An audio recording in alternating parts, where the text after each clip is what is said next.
Hello everyone, welcome to the HardReset channel, and today I'm going to show you how to restart your Narwal Freo X Plus robot vacuum and mop.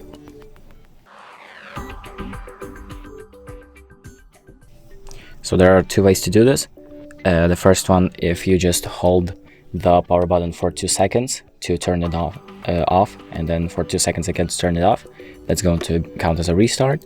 But if you want to do it through the app, you need to make sure that your device, your robot has been paired to the app. And then you're going to click on enter the device homepage, and then select the gear icon on the top right, and then select device and click on the restart robot, and then confirm.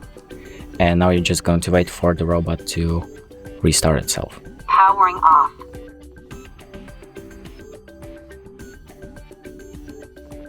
So there we go. The robot has been restarted.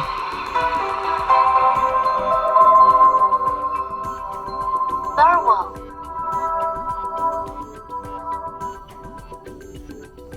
So that sound means that the robot has been restarted. And that's about it.